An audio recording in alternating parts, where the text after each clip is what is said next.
Eat this garbage. Yes. Yes. Yes. Garbage. Eat it. Garbage. Let me watch you eat it. Uncle Weepy doesn't make us eat garbage, does he? No. Welcome to Uncle Weepy's Depression Dungeon, the least helpful self-help podcast. Here are your hosts, Paul Armstrong and Jeremy Fuchsen.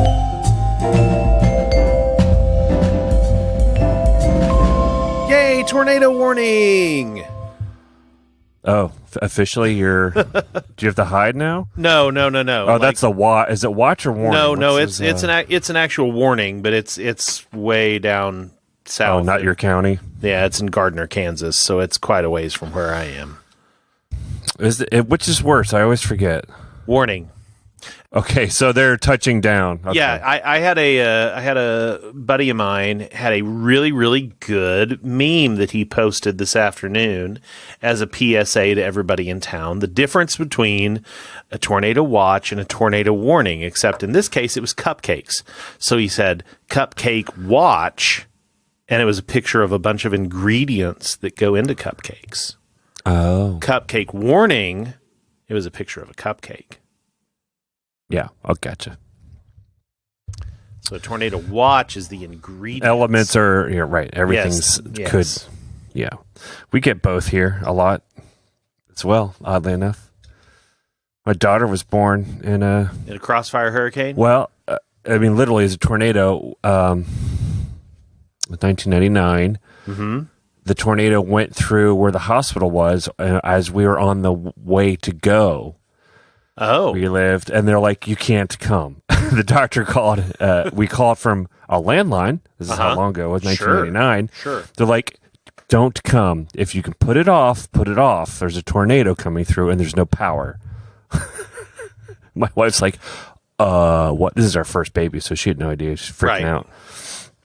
So we put it off as long as we could. She's in the rocking chair, soothing Sarah McLachlan's on or something like that. And we're just like, oh. In the arms of the angel. That's exactly right.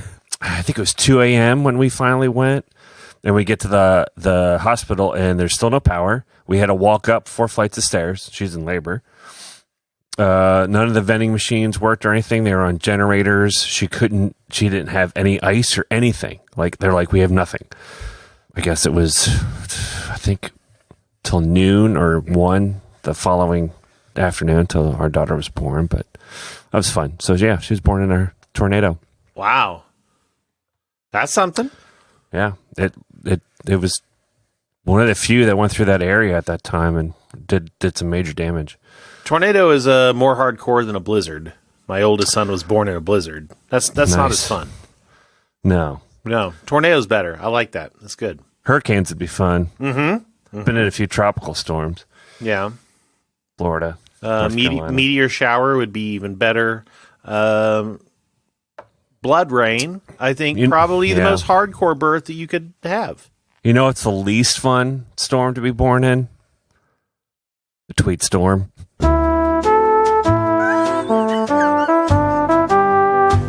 What is even happening? It is so freaking hot in here. My wife won't turn on the air conditioner. It's that time of year. On principle? Oh, God, yes. Doesn't matter what the actual temperature is. It's principle. Does not matter. Spring. It's 80 degrees here in the house. Doesn't in matter. the house? In the house. 80 degrees in the house, but it's nice outside.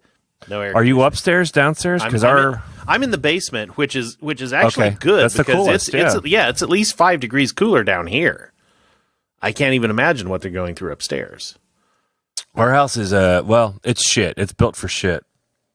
It is a 20-degree difference between the basement and our upstairs. So right now down here, it is cold. Upstairs, balmy. Yeah. So I have to set it cold. And everyone's like, that's really cold. I'm like, go upstairs. Like, whoa, it is like 10 degrees difference between your first and second floor. I'm like, yeah. Yeah, and it's a house that was built in the late 90s. So it's not as if it's an old house. Huh. It's just it was built for shit. Wow. Yeah, because I was going to say, well, I mean, our house isn't that old. Our house was not 100%. Well, it was 90% finished when we bought it. So, I mean, it's, 10 years old. But Still. Yeah, I want to do that expanding foam insulation thing. Only because I saw a commercial for it. Now I want to do it. Oh, man. If they come, I'm going to be like, I'm doing it. Let me do it. Let me do it. That stuff's the best. Oh, yeah. They'll be like, no, you're not qualified. Okay, let me do it. Let me do it. Please, please, please. Yeah, I'll but use my kids' tactic. It's not really that fun, though, unless you have a wall that's made out of plexiglass, you know? And that's what I'm going to do. We're going to transform all of our walls to plexiglass and just watch. It's just like, I would literally worry about in this house if they do it and it would like crack our drywall because it's such a shittily built house. Yeah. You see, like it's going in, and there's cracks. Oh, there's more cracks. Oh, just like goes all the way through, and then it becomes like some sort of weird horror movie as it starts pouring out and filling the whole house. We got to get away. It's like elephant toothpaste or whatever they call it. Yeah, the elephant like toothpaste, the science experiment. Yes, that's what essentially it becomes. What a week. Oh, I know. What a week. What a day. I'm exhausted. I'm going to put it right up here. I'm exhausted. Yeah? Yes. I have been fighting with trolls on the internet all day. What? And I'm tired. Where on the internet? On Facebook. I've been fighting with trolls on Facebook. And what did you say? I said lots of things. I've been fighting with trolls on the internet about the stupid. I mean, just a marketing name, changing a brand name. I have been arguing all day long about the change of the name of the Boy Scout program from Boy Scouts to Scouts BSA, and I've been doing it all day long. What's the BSA? Boy Scouts of America? Boy Scouts of America. Yes. Okay. And so, I said I really wasn't going to go into this, so I want to make this fast. Go for it. So you know, there were two camps, three camps. There's the whole, well, the reason why it said boy, there shouldn't be girls. Yeah. Then and then traditionalists. Right, yeah. exactly. And I didn't even bother because there's just whatever. Then there were a lot of people who complained about the fact that they didn't call it Scouts USA, which they left the BSA in it. Yeah, they left the BSA in it, which personally I agree. Not necessarily from the the fact that it's always been called Boy Scouts, so let's keep it Boy Scouts. Right. That's not why I agree. I agree because if you look at all of the other international scouting organizations like Scouts Canada, Scouts UK, Scouts Mexico, it makes sense to call Scouts USA. However, that would be a nuclear powder keg of PR because you already have the Girl Scouts who are really super pissed off at us. Yes. Doing all this stuff. Right. And so to say we're Scouts USA implies that we have somehow absorbed them. Right. In a hostile takeover. So I get why they didn't do that. Then there were just the people who were like, well, I just don't understand why they just don't call it Scouts America. Right. And Scouts of America or something like that. Right, yeah. And so my real simple reply to that is, well, America is a continent. It's not a country. Which America? Exactly. So if you called it Scouts America, then Canada, South America, Central America. Exactly. It implies that the U.S., Canada, Mexico, Central America, and all of South America all just merged into one. And so, no, you can't call it that. And yes, it has been a exhausting day of pedantic. Well, no, not pedantic, semantic. It has just been semantic arguments all day long because none of the arguments had any substance to them whatsoever. It was just all about what's in a name. What is in a name? Well, this is how people deal with all change. Like if you, like what we deal with all the time in any kind of design update, people just get upset, not because of anything other than that you changed something they're used to. That's it. Mm-hmm. That's what it is. This is what I was used to. You changed it. I'm mad. There's other people who are fine with it, but most people just react emotionally to the fact that they have to their brain makes them react emotionally to the fact that the brain has to rethink something that they didn't have to think about. Exactly. And then after time, they'll get used to it. Yep. And I think it's smart on their part to leave a legacy until they can fully change. And people have gotten over their upsetness. Yep. Maybe in 2 years, maybe in 5 years, whatever. Then when the Girl Scouts are not upset about feeling absorbed and everyone's gotten over the name change, they'll probably change to something more universal and open and still non-offensive. But yeah, exactly. that's why people iterate. Yeah. Yeah. And the other thing that I said a ton of times, because again, this is a conversation about change. In this case, it just happens to be a brand name, which, like you're saying, I mean, it's like, since it's a brand name, it's just like design. These things change all the time. It's a complete marketing decision. I mean, really, let's get down to the bottom of it. It's a marketing decision. It is. And, so I have two angles that I attack this from. I have my angle as a marketer and a designer that I have been discussing this. And then I also have my angle as a leadership instructor. And I help teach an advanced course for Scout leaders called Wood Badge. And I am, me personally, I am responsible for leading a session on change. So I give an hour-long presentation on how to lead change, which is today has been, just wrapped up in a bow for me. And, and I picked it out personally because I just the nature of the work that we do. I mean, change happens every day. So I thought, well, who better to really talk about change than me?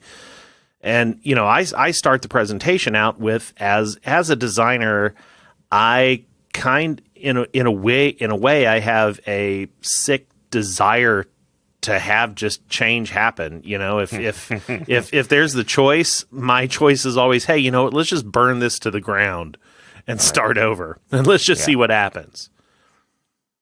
And so, which is good for design. Probably not government policy. No. But that's the way I think. Let's just burn it to the ground. Let's start over. Let's see what happens. Sure, I think that's design, and so that's where I come from.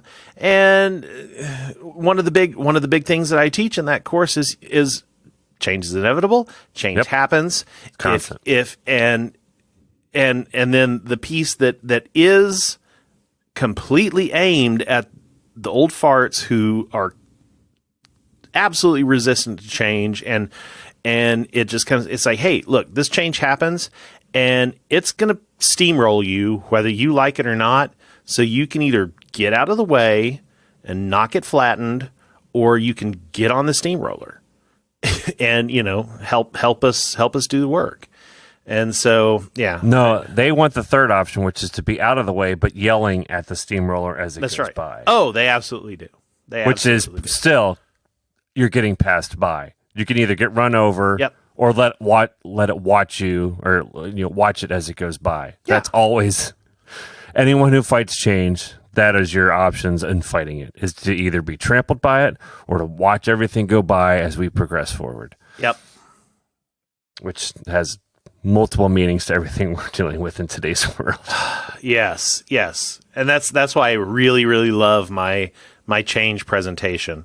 And I have I've got some great slides in there. There's a slide with Mr. T, and he pities the fool who don't like change. And then you got Murdoch, who loves it when a plan comes together. It's great. I thought that was the leader, not Murdoch. Isn't Murdoch the leader? No, Murdoch Hannibal. is the crazy guy. Hannibal. You're right, Hannibal. Murdoch's the crazo. Yeah, no, you're right. Yeah, I haven't watched A-Team in a long time, but I knew Murdoch because I identified with Murdoch. Yep. Because I couldn't identify with face, not handsome. I'm not a leader, and I don't like cigars all that much, so I'm not Hannibal, and I'm not a strong person that wears gold chains, nor has a mohawk. Or has a strong enough neck to have the chains. Yeah. That was it, right? There's just 4 of them, right? Yeah. They didn't Isn't have it? 5. It's only going to be like Rick and Morty, and there's like, oh, wait, Mr. Poopy Butthole was there, too. Oh, yeah. A-Team is probably like... There's a 5th guy that no one ever remembers. Like, oh, yeah, it's Fantasy Camp or whatever his name was. He's the guy that was the cheerleader. Come on, guys, we got it. Yeah, let's go. He's like, oh, is Mr. Positive? Yeah. Because I watched A-Team, but... There wasn't a 5th guy. That's one. I don't have a good grip on that one in my head. We should start a Berenstein sort of. Everyone would be like, "Hey, don't you remember the 5th guy from the A-Team? He was there. Photoshop. He was there all along. Son of a bitch. That drove me nuts. Berenstein. In what way? In that you thought it was Berenstein? Yeah, that it was. I think it's a pronunciation problem as a kid, but oh, absolutely. But yeah, when that first came out, that was what, like at least 3 years ago when that. Yeah, I guess. When that first came out, that just. Ugh. Or what's the Shaq movie? Shaq Fu? No. Nope. Shazam versus Kazam. Everyone thinks it's Shazam, which it wasn't a movie. I think it was Kazam. Yeah. Collective. It was completely Kazam.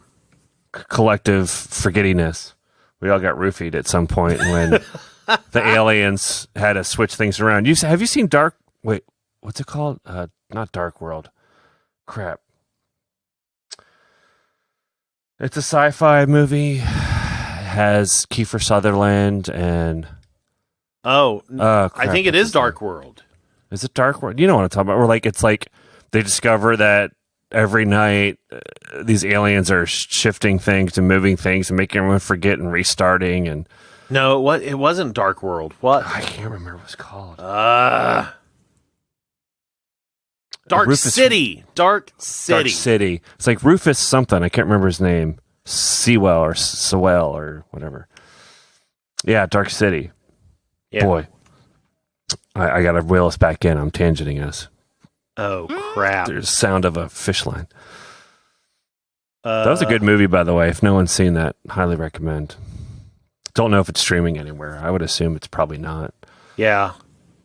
Hold on. I'm listening. I'm listening carefully out of a headphone. Hold on. Oh, shit. What? Our tornado sirens? Yes, our tornado sirens are going off. Ooh, exciting. Yeah. You're already in the basement, though. I know I'm already in the basement, but I got to get everybody else in the basement. I know. Okay, I will let you know when this blows over.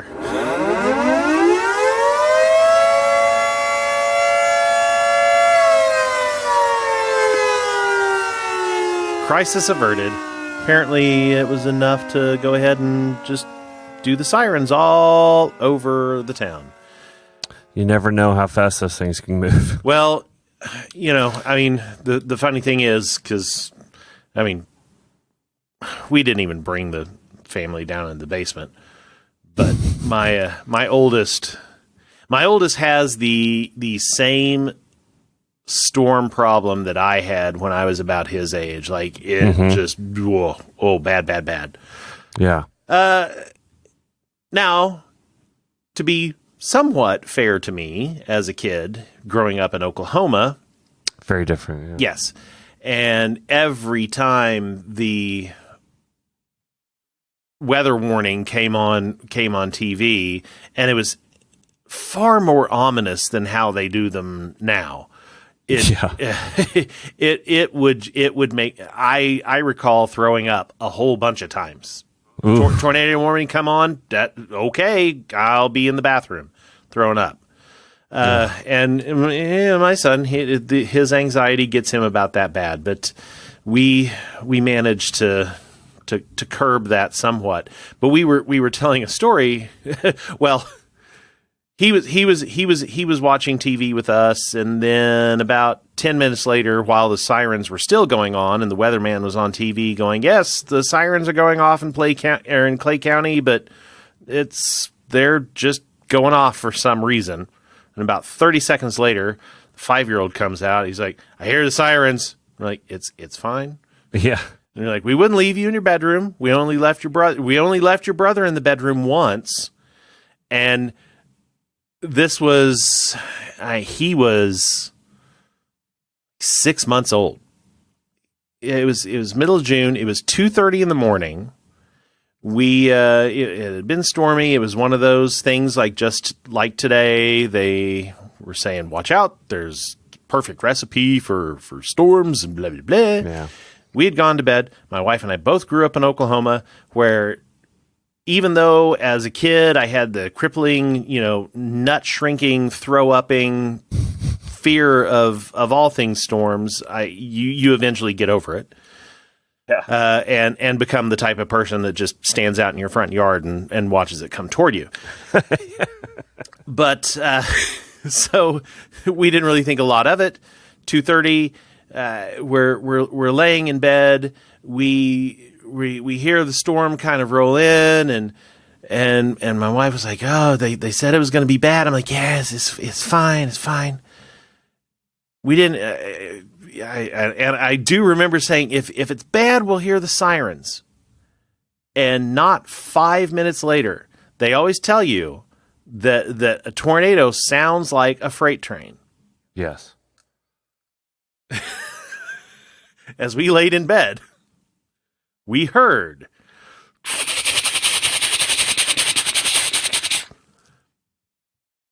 and she's like, that sounds like a freight train. And I said, if it was bad, the sirens would go off. Why did the sirens not go off? Apparently somebody was asleep. And did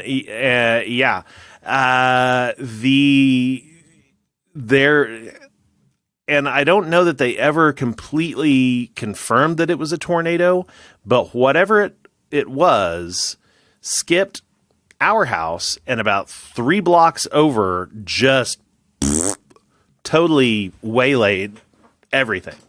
And we were just laying in bed like a bunch of doofs, going, sirens go off, it's bad. Yeah. We drove through one, sort of drove through one once back on, we were coming back from vacation and we're like, just on the highway, see dark skies. It was like super rainy and cloudy, so it was kind of hard to tell what was happening, especially through a windshield that's getting pelted with high-speed rain where, the wipers are going as fast as they can. Yep. Couldn't tell what was happening. You're just like, everyone's going super slow. And the van is blowing like crazy, just like shaking all around, and we're trying to drive. We're like, what the hell is happening? But then it gets super dark, and the rain just kind of turns into hail, and everyone stops. And our kids are a little bit freaking out, rightly so. Mm-hmm. And we are looking, and then it kind of dies down and goes away. And as we look behind us, we could totally tell that a tornado literally went near us and by us. We're like, oh shit. Yeah. We could have been dead because there was no bridge. There's nowhere to get out. No one knew to get out. That was fun times. Yeah. Fun times. That's it's about the closest we've ever got. That whole bridge thing. Now there's a while. There's plenty of videos of watching people do that, get under those underpasses. And and it doesn't do shit. No, you're just going to get blown up into a bridge. Uh-huh. Yeah. It's the gusts go all over the place. Yeah. I remember as a kid, they would show like 16 millimeter films about how you should just go get in a ditch, and which I think that's the Oklahoma equivalent of getting under your desk in a nuclear bomb. Yeah. You'll survive. No, sure. Yeah. So that was I still prefer that over what kids have to go through drills now. Oh yeah, I would way more prefer tornado drills than active shooter drills for sure. Exactly. I was actually more terrified of floods or tidal waves and tsunamis as a kid for some reason. No idea. Never had one. Obviously, don't live in an area that had them. Exactly. Like, even in Philadelphia area. Right. Always, I still have dreams about giant waves coming real slowly and being on the beach and having to run away. Wow. That's my whole life. I've had that. Huh. No idea why. Weird. It's not tornadoes. I've lived through tornadoes. I don't like them, but I don't have bad dreams about them. I've had a lot of dreams about tornadoes, but I don't necessarily know that they were bad dreams. But they were just happened to be tornadoes. Yeah, mine are tsunamis coming, and all you can do is try to run, and it's the normal dream. You can't run very fast. Yep. And Yep. Huh. Yeah, all the time. That's weird. It's not great. No. I don't get it. No. I wonder if I was maybe little and maybe got hit by a wave or something. Maybe. That seems very oddly specific, especially for being a landlocked person. Huh. Well, I mean, we used to go to the beach all the time. Well, we lived in. Okay. I grew up in Philly. We'd go to Rehoboth and Jersey Shore and all that stuff. Yeah. But no idea. Yeah. You would think you should be terrified of tornadoes living in Kansas for so long. Yeah. You I was actually more afraid of nuclear war too. I mean, I'm sure you grew up in that too. Where Yeah. the whole Cold War amping up with Gorby and Reagan. Yeah. The morning after movie, all that stuff. Oh God. Yeah. The day after. Ugh. Day after. That's it. Not the morning. No. Morning after the. We all stayed up to watch a movie about a woman taking a pill. That's a very different thing. It was terrifying. She got up. She's like, "Oh, I should probably take a pill." And watch. We're like, yeah. "Oh, did she do that? Oh shit!" Yeah. Yeah, that was very controversial for evangelical upbringing. Well, I remember when that made for TV the day movie. after. Yeah, when that made for TV movie came out, we had a church youth group sleepover to watch that movie in the basement of the church. That movie messed me up pretty good for a while. Yeah. Yeah. So this was something you'd sent that article about basically people being unable to read neutral faces as angry faces. Yep. Which leads people to think everyone hates them. I'm like, that is not the reason why I think everyone hates me. It goes back to upbringing in church, which was basically all about terrifying kids about everything in life. The Children's Catechism was something that I went to a Presbyterian church. They have 145 questions. I had to memorize all of them. They ask a question and you have an answer, and it's kids' version, so it's short, but it's still just ominous. Especially now reading it, I'm like, it's such brainwashing. But whatever. That's a me thing. But can anyone be saved through the covenant of works? None can be saved through the covenant of works. Why can none be saved through the covenant of works? Because all have broken it and are condemned by it. With whom did Christ represent the covenant of grace? His elect people. Very Presbyterian. But now how do you have elect people when nobody... Wait. Okay. There's more. Oh, that was like question 40 something. Can you repent and believe in Christ by your own power? No. I can do nothing good without the help of God's Holy Spirit. Okay. These are just excerpts that stuck in my head as a kid. Yeah, well, that would certainly make an impression.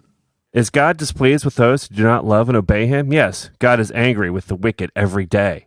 And a kid in second grade can clearly understand that it doesn't mean that God hates you now, even though he probably does, because one, we're always sinning, and that if that makes God hate us and our sin and we're separated from him. But, you're saved. Nope, don't hear that. I don't hear that I'm saved by his grace. All I hear is I'm horrible, I am weak, I am nothing. So that was ingrained in my head. Therefore, if God hates me, how could anyone like me?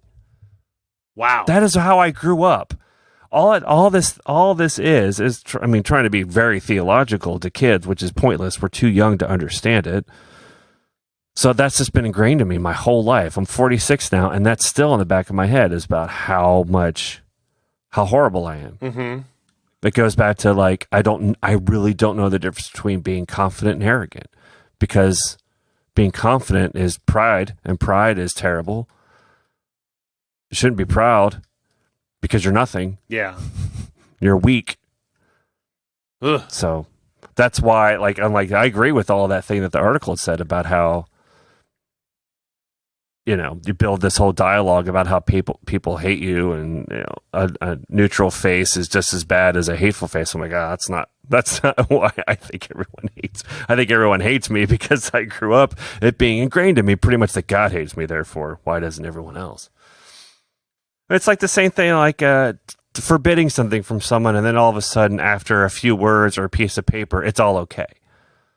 You can't psychologically just change that fast. You can't be like, no, no, no, no, no. Yes. Now it's fine.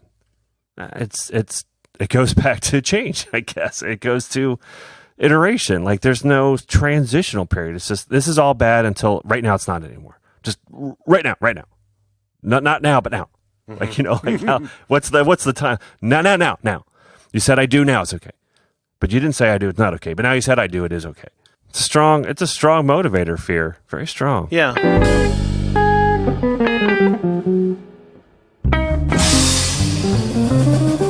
Maybe do this. Which is an interesting segue, because one of the things that I was thinking for a topic tonight, which goes perfectly into this, is aside from everything that you just talked about, what was a crazy thing that you believed in, or maybe even still believe in, that just doesn't make any logical sense, but yet it was something that it was just as plain as day to you that was it on the face of it.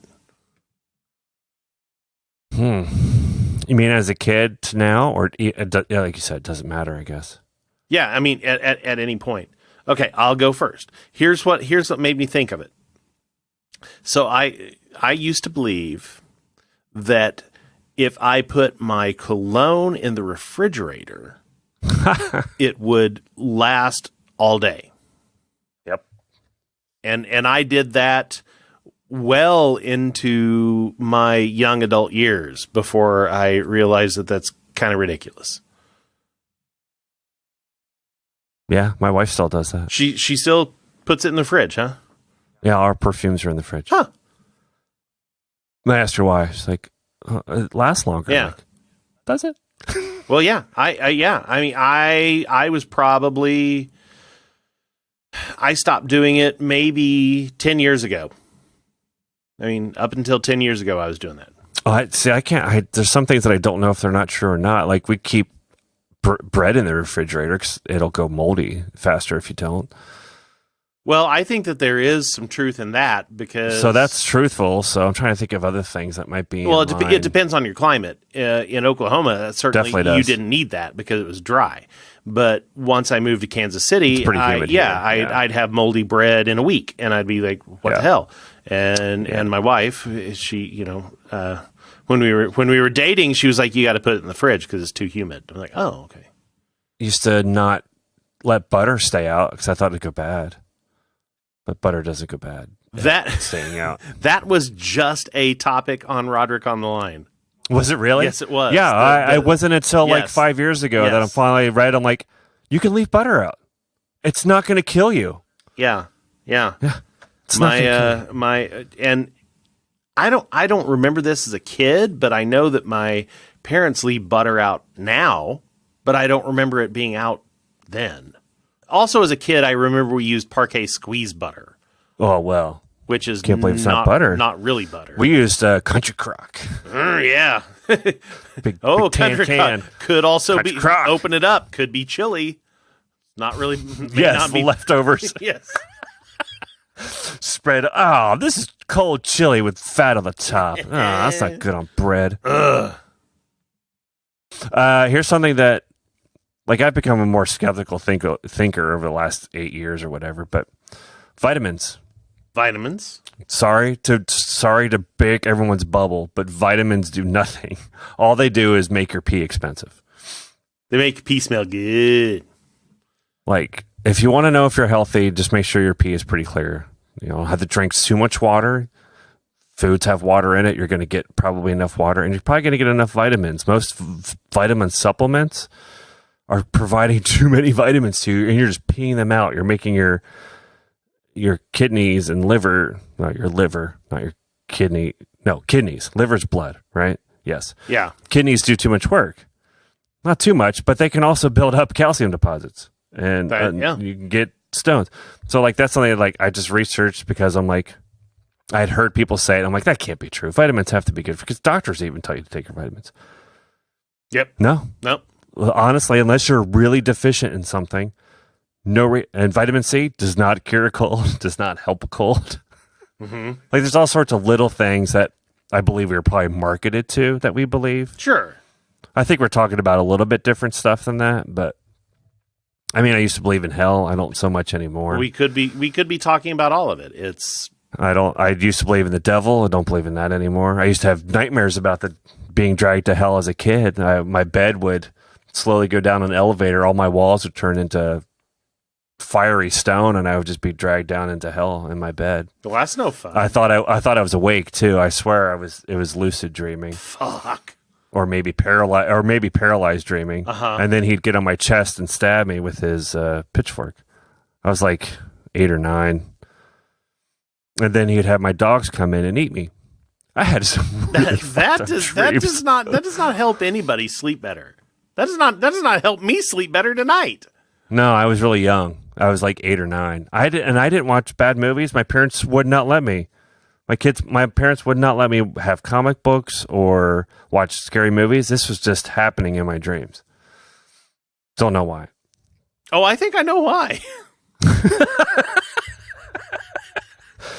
So yeah, I have a fun, tortured past. I mean, I'm assuming it must be anxiety driven too, but yeah, I think that that fuels it a little bit, but wow. How much of the stuff that you believed that you don't believe now was stuff that your mom told you? Well, the old wives' tales, if you will, which is really a terrible way of saying something, but just traditional wisdom. I don't know, because, I mean... So much of behavior is learned. Yeah, I know. I'm trying to think of anything. My mom would never buy lunch meat because she said it goes bad too fast. Really? Oh, yeah. We never had lunch meat. All I had was peanut butter and jelly growing up. Lunch meat goes bad too fast, so we don't buy it. I think it was mostly she just didn't want to deal with it. But yeah, I remember my grandma always saying, "Wash your hands after handling money because black people have touched it." Oh my God! Did not see that coming at all. Holy shit! I know, but there it is. Oh my God! And you still believe that though? That's what's horrifying. No, I don't. But I mean, that's going to leave a mark. That's going to, that's a vivid memory. Two things that Grandma always said. Don't, wash your hands. Black people have touched the money. And every time she burps, she says, "Excuse me, I meant to puke." That's Grandma. Good God. I wasn't allowed to say fart. No, I don't believe that I can't say fart anymore, but No, I don't think you do. We couldn't say cut the cheese either. Oh dear. We had to say pass wind. Shooting a rabbit. I've never heard that. Yeah, be glad. Shooting a rabbit. Be a kid in elementary school who says that, and everyone looks at you like, the fuck is wrong with you? Excuse me, I'm shooting a rabbit. They're like, you don't have a gun? We're not outside. What the hell are you talking about? When you let the devil's wind pass through your... your sulfur hole. Through your seat pillows, when that devil's breath goes through your hole opening and your cheeky nether parts. They're like, what? Why are you so flowery?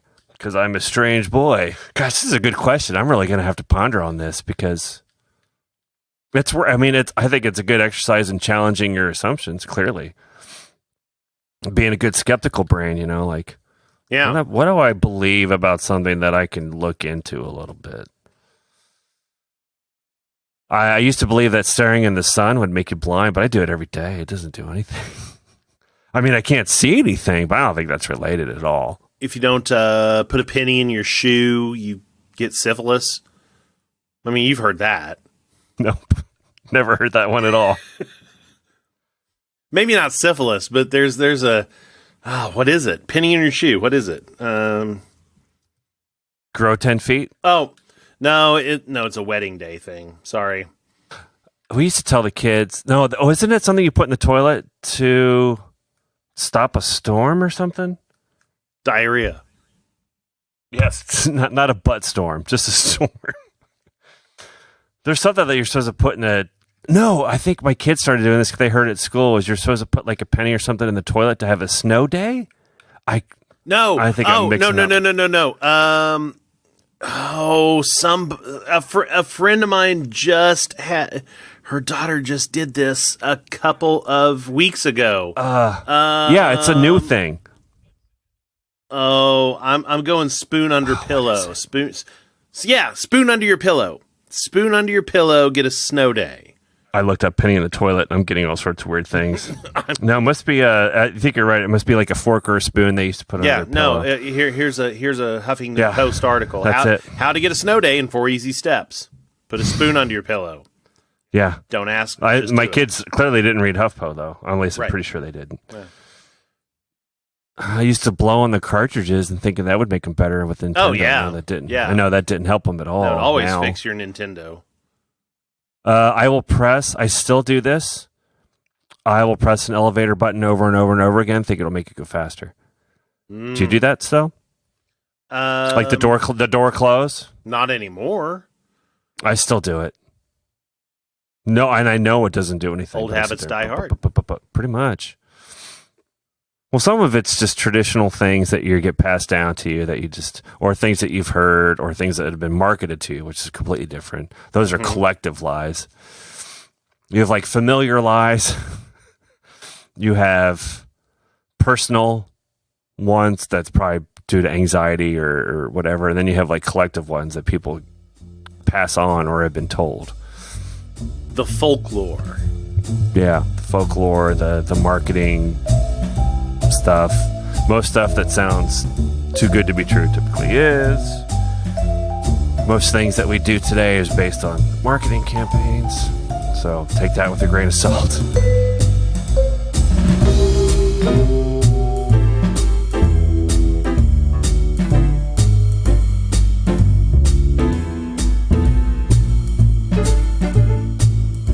Do you have questions or topics for the show? Call 816-535-1094 and leave a voicemail. Or reach us on Twitter at Uncle Weepy. If you enjoyed this show, first rate and review the show on iTunes, Google Play, or wherever you get your podcasts. Your review helps the podcast robot suggest this show to other listeners. Second, consider supporting the show on Patreon. Patrons of the show get access to exclusive after-show material. Several levels of support are available. Visit patreon.com/Uncle Weepy for details.